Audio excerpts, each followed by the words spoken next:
Have you ever felt that no matter how hard you work, you just can't get ahead? Your paycheck disappears faster than it used to. Groceries, rent, gas, all more expensive. And somehow your savings, worth less. Meanwhile, billionaires double their wealth, the stock market soars, and the banks keep printing money like it's monopoly. So here's the question no one dares to ask out loud. Is the money system designed to keep you poor? Because when you follow the money, how it's created, who controls it, and who benefits, you start to see a pattern, and it's not pretty. This isn't about conspiracy theories, it's about how money really works and how the system keeps most people trapped while a few get rich off the rest of us. I'm Noel Lorenzana, and today we're going to break it all down from inflation to debt to why our money situation feels broken and what you can do about it. What is modern money? To understand how the system works against you, we need to understand what modern money actually is. Here's the truth most people don't realize. The dollars in your wallet, the digits in your bank account, they aren't backed by anything real. Since 1971, when President Nixon took us off the gold standard, our money has been what's called fiat, meaning it has value only because the government says it does and because we all agree to use it. Okay, this is a quote from President Nixon. We must protect the position of the American dollar as a pillar of monetary stability around the world. Accordingly, I have directed the Secretary of the Treasury to take the action necessary to defend the dollar against the speculators. I have directed Secretary Connally to suspend temporarily the convertibility of the dollar into gold or other reserve assets, except in amounts and conditions determined to be in the interest of monetary stability and in the best interest of the United States. That word temporarily, it's been over 50 years. From that moment on, money became unlimited. It could be created at will with the click of a button. But when you print more of something, what happens? It loses value, and that's exactly what's happened to the dollar and all other currencies around the world for that matter. That same $100 that filled your cart in 1990 won't come close to covering your groceries today. And if your money is constantly losing value, guess what? You have to work more just to keep up. You're not falling behind because you're lazy. You're falling behind because the money was designed to depreciate. And that's just the beginning. The debt and inflation trap. Consider this. Money isn't real.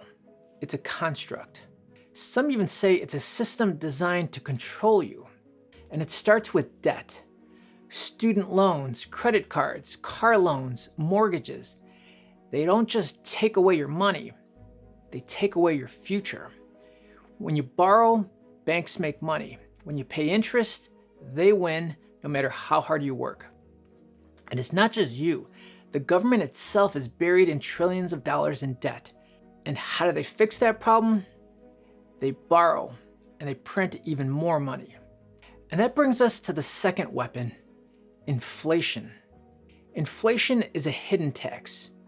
Your paycheck might go up 3% if you're lucky, but your rent, food, and healthcare, they go up 8%.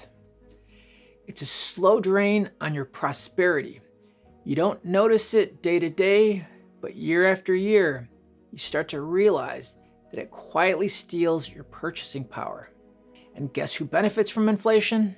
That's right, the wealthy, the people who own assets like stocks, real estate, businesses, because those things rise with inflation. But you're just trying to cover the bills. And if your money's stuck in a savings account, it's losing value every day. This isn't just about economics, it's about freedom. Because when you're drowning in debt, when your money's continually losing value, and when your wages never catch up, you're not free. You're stuck in a system that keeps you working harder for less.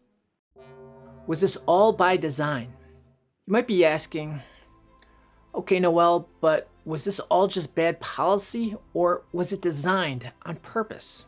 It's a fair question, and the answer depends on how far down the rabbit hole you want to go. In 1910, a group of bankers and politicians met on a private island off the coast of Georgia. That secret meeting led to the creation of the Federal Reserve, America's central bank. The Federal Reserve wasn't part of the government. It was, and still is, arguably an independent central bank. And ever since, it's been the invisible hand behind America's money supply. Some say it was designed to create stability. Others, like author G. Edward Griffin, argue it was built to transfer wealth to the people on top. In his book, he claims the system was never meant to help the average citizen, but to enrich the banking elite through debt, inflation, and control.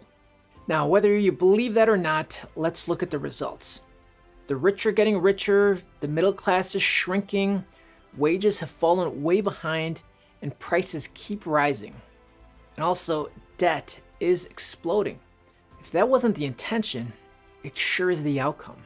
So maybe it's not about conspiracy. Maybe it's just a system that rewards the powerful and keeps everyone else busy in the rat race.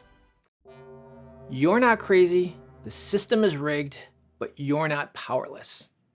If you felt like the deck is stacked against you, if you've worked hard, saved, done all the right things, and still feel like you're falling behind, you're not crazy. The system is rigged to keep you poor, or at least keep you busy enough not to question it. Now look, I don't have all the answers. I'm still trying to figure out how to escape the trap myself. But I can tell you what I'm doing, and maybe it'll help you too. Getting out of bad debt. Because I don't want to feed the system anymore. Owning assets, not liabilities. Stuff that works for me, not against me. Investing in real things, skills, businesses, land, and useful things. Living below my means, but still thinking bigger. Building community. Because at the end of the day, that can be critical. And that's why I make these videos, to help people like you, people who are working hard, doing their best, and just want the truth. This channel is here to empower you in your financial journey with tax tips, business guidance, and alternative insights the mainstream media won't touch. So if this video gave you a new perspective or something to think about, please do me a favor, hit the like button, drop a comment, tell me what you think. And if you haven't already, subscribe to stay connected. And if you want to know what happens when money dies, and the one thing that always survives, then you need to watch my video right up here next. Thanks for watching, and see you in the next video.